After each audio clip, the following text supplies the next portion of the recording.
Saudaraku sekalian saya muliakan, beberapa hari lagi kita akan masuk malam nisfu Sya'ban. Malam disebut juga Lailatul Bara'ah, ya. Lailatul Bara'ah. Lailatul Bara'ah itu artinya malam pembebasan. Malam pembebasan karena pada malam tersebut tuh banyak sekali hamba-hamba Allah SWT yang dibebaskan dari api neraka. Malam itu banyak sekali hamba-hamba Allah yang mendapatkan ampunan. Dan juga disebut Lailatul Takdir, malam penetapan takdir. Malam penetapan keputusan-keputusan Allah SWT, penting banget, penting banget. Itu Allah tuh bilang dalam Al-Qur'an, a'udzubillahi minasyaitonirrajim, yamhullahu ma yasha'u yutsbit wa indahu ummul kitab. Allah menghapuskan dan menetapkan apa yang tertulis di dalam buku catatan amal. Buku catatan amal tuh Allah yang punya tuh. Sehingga sekalian saya muliakan tuh ada yang ditetepin sama Allah, ada yang diganti-ganti sama Allah. Kata Allah Subhanahu wa taala, wa indahumul kitab, sebab Allah lah yang punya semuanya tuh.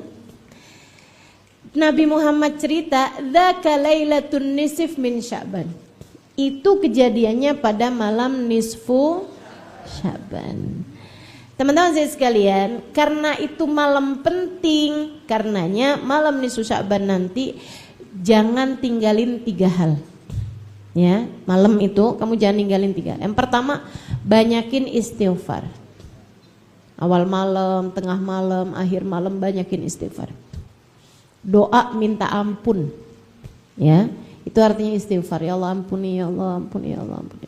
Dan doa-doa yang lain, karena memang salah satu dari malam yang doa tidak ditolak sama Allah itu adalah malam nisfu Sya'ban. Tapi yang terutamanya adalah doa minta ampunan, ya. Banyakin istighfar. Yang pertama, yang keduanya, usahakan malam nisfu Sya'ban ada sedekah yang kamu keluarkan. Ustazah, kalau sedekahnya siangnya gimana Ustazah? Kalau siang namanya bukan malam. Jelas? Nisfu Sya'ban tuh bukan siang nisfu, tapi malam nisfu. Malam tuh masuk dari maghrib sampai ke subuh tuh malam. Usahakan ada sedekah yang kamu keluarkan malam nisfu Sya'ban. Apalagi buat sebagian orang yang mungkin bisa sedekah banyak kan, itu kan sedekah gampang nih teman-teman. Bisa pakai M-Banking. Iya kan? Bisa banget tuh transfer ke yayasan apa, pondok pesantren mana, ke inian fakir miskin apa gitu kan. Gampang, insya Allah. Masalahnya itu ada pada mau apa nggak mau gitu aja. Kalau mau pasti bisa, ya kan? Kalau nggak bisa ya disebabkan karena nggak mau. Itu ya. Kemudian yang terakhir yang sebaiknya jangan kamu tinggalkan. Iya, saya nggak mau bilang harus nih, ntar dipotong di TikTok. Ntar ada yang nanya dalilnya mana? Ruwet dah. Anak zaman sekarang. Iya, yang sebaiknya jangan kamu tinggalkan adalah amalan dari para ulama-ulama, ya, yang bersambung terus. Ulama sebelumnya, ulama sebelumnya, ulama sebelumnya. Ada yang mengatakan bahwa itu dari Nabi Muhammad, wallahu a'lam, tapi yang pasti teman-teman sekalian itu diamalkan sama ulama sepanjang zaman, maksudnya banyak dari zaman dulu gitu. Bukan hanya ulama di Indonesia tentu aja, di mana-mana tempat. Saya mondok nih pindah-pindah, maksudnya bukan pindah karena nggak betah atau diusir apalagi ya. Alhamdulillah tuh. Mudah-mudahan guru saya akan selalu menjadi guru saya. Mudah-mudahan saya jadi murid yang bisa layak dibanggakan gitu sama gurunya. Atau seenggaknya nggak bikin malu lah sama gurunya. Teman-teman sekalian, saya pindah dari, maksudnya saya pernah berguru ke tempatnya Habib Hasan Baharun, saya pernah berguru ke tempatnya Kiai Ahmad Sa'idi, saya pernah berguru kepada Kiai Haji Maimun Zubair, saya pernah berguru pada Sayyidil Habib Umar bin Hafid, saya juga berguru secara sanad kepada Habibana Zain bin Smith dan lain sebagainya. Para ulama-ulama dari berbagai macam belahan dunia itu kalau malam nisfu Sya'ban ngamalinnya sama, baca Yasin 3 kali, bahkan niatnya juga sama. Andai nggak ada yang ngajarin kecuali satu orang guru saya akan amalin sebagai muridnya. Betul begitu nggak? Apalagi nih yang ngajarin saya sama semua, gitu kan? Sama semua loh. Saya kemarinan malah dengerin kajiannya dari ada Syekh Aun Al-Qudumi dari Jordan, ngajarin sama juga. Tuh dari Jordan ke Madinah Habib Zain, ke Hadramut Habibana Umar bin Hafid, ke Kiai Haji Maimun Zubair yang bersanad ke Mekah Sayyid Alawi bin Abbas Al-Maliki, ke Habib Hasan Baharun, ke Kiai Haji Ahmad Saidi. Teman-teman sekalian, Kiai Ahmad Saidi itu berguru kepada Darul Hadis yang bersanad kepada Habib Abdullah bin Habib Abdul Qadir bin Ahmad bil Faqih Malang. Beliau itu Habib Abdul Qadir bin Ahmad bil Faqih berguru kepada Habib Ali Al-Habsyi Sewun. Itu semuanya ngajarinnya sama. Malam nisfu Sya'ban baca Yasin 3 kali. Kamu kalau nggak baca Yasin 3 kali ikut siapa? Kalau kamu bilang tuh misalnya gitu kan, ada orang misalnya, saya nggak mau ngapain tuh, bid'ah tuh, perkara yang nggak dilakuin sama Nabi gitu kan. Kamu yakin Nabi Muhammad gak pernah ngamalinnya? Emang kamu ngontrak di rumah Nabi? Enggak juga gitu. Terus nih ya, kalau ada orang bilang gitu, saya nggak mau ngamalinnya gitu kan. Kamu mau ikut siapa? Kamu nggak ngamalin itu lo ikut siapa? Tapi kalau kita ngamalin kan jelas ikutnya siapa? Betul nggak? Ibu-ibu nih kalau ngamalin gitu, malam nisfu Sya'ban baca Yasin 3 kali, ikut siapa? Ikut Ustazah Halimah. Iya nggak apa-apa, ikut saya karena saya ikut sama ulama-ulama yang begitu banyak. Ini rombongannya nih udah pasti bu gitu. Kalau kamu baca tuh ikut rombongannya tuh udah pasti. Kalau kamu nggak baca malah nggak jelas ikutannya tuh sama siapanya nggak jelas. Jadi mau baca apa nggak baca nih? Baca. Yang mau bacanya ikutan sama saya bisa juga. Di mana Ustazah? Di rumah masing-masing. Saya akan ngadain secara online. Ibu-ibu tinggal buka aja di channel YouTube saya.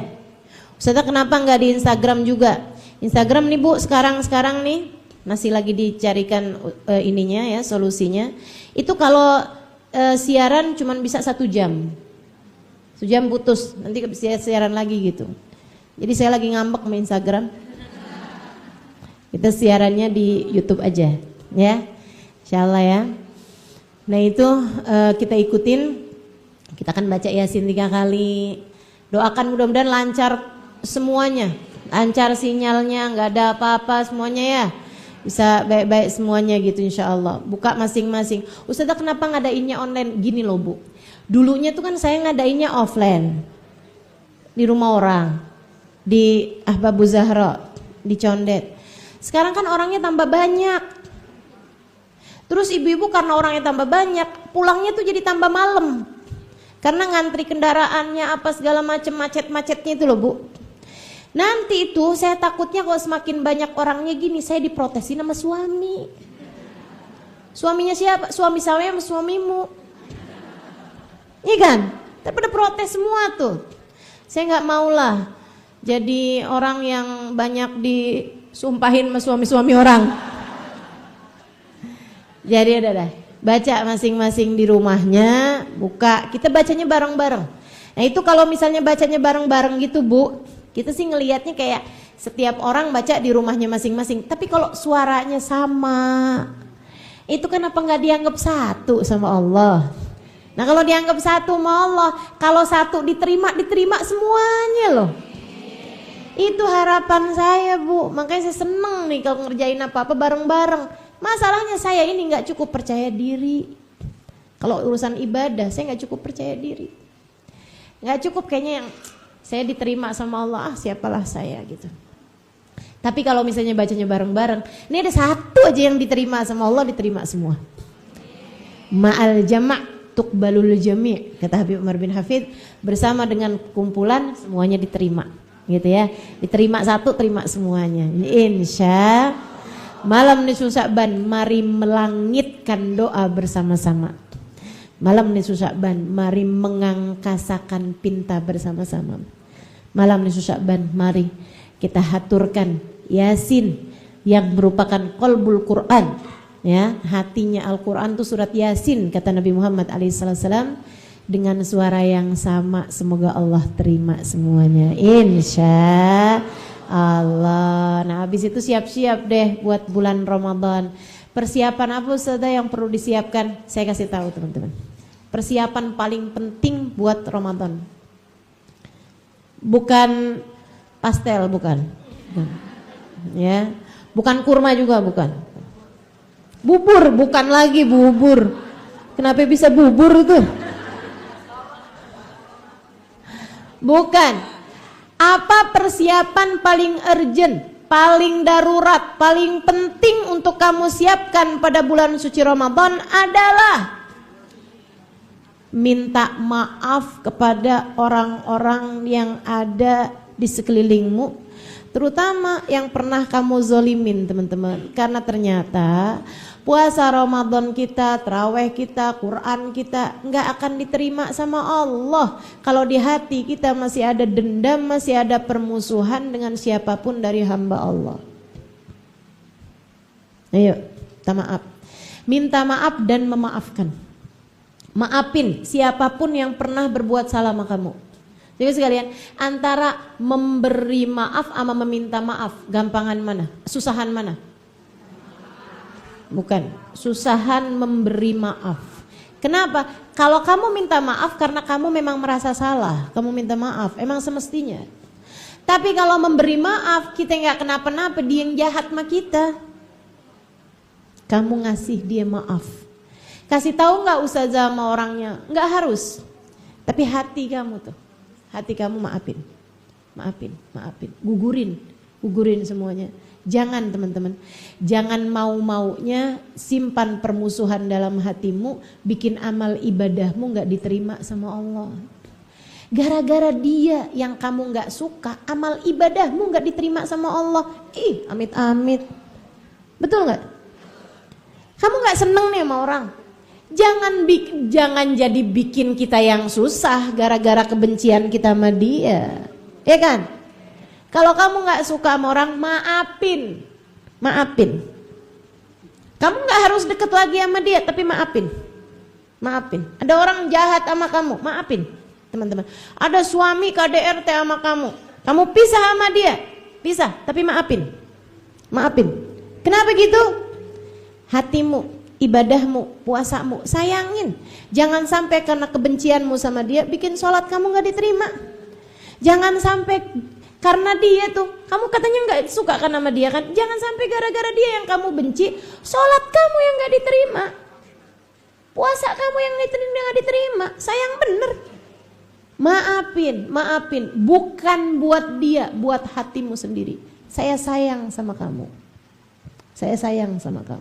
Orang itu cukup nyusahin kamu di dunia, jangan sampai nyusahin akhirat kamu.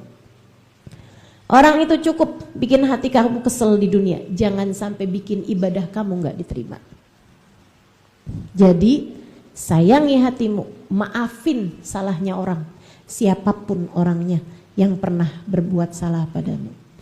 Jauhi orangnya, ya kan? Putusin. Suami KDRT, putusin teman-teman. Gak aman kamu hidup sama dia. Terlama-lama kamu disuguhin kopi ada sianidanya. Jangan. Ya kan? Akan tetapi hati kamu berlega hati memaafkannya. Berat ustazah, gini ngingetnya. Gak ada sesuatu terjadi kecuali dengan izin Allah. Itu kejadian juga Allah tahu kok.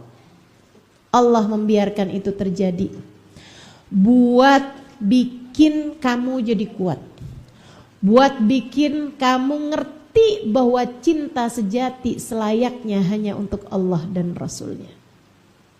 Karena kamu secinta itu sama manusia, Allah gituin kamu.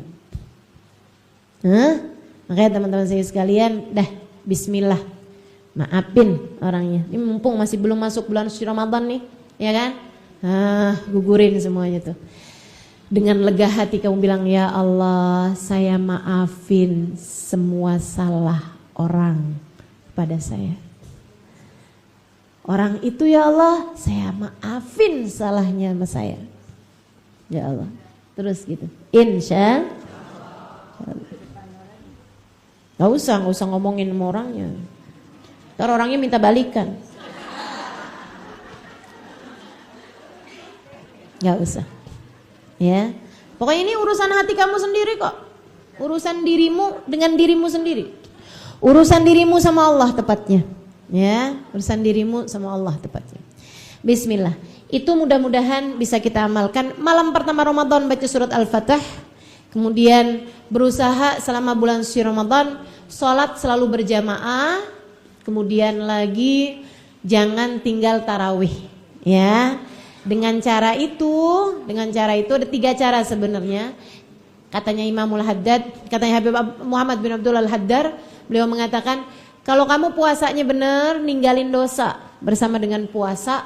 Kemudian yang keduanya nggak tinggal sholat berjamaah, yang ketiganya nggak tinggal taraweh, insya Allah Lailatul Qadar kamu dapat. Kata Habib Muhammad bin Abdul Al-Haddar dalam kitabnya Nafahat Ar-Ramadaniyah. Mudah-mudahan kita dapat mengamalkannya. Saya atas nama pribadi mohon maaf, minta maaf kepada teman-teman semua kalau ada salah-salah sama saya. Ya,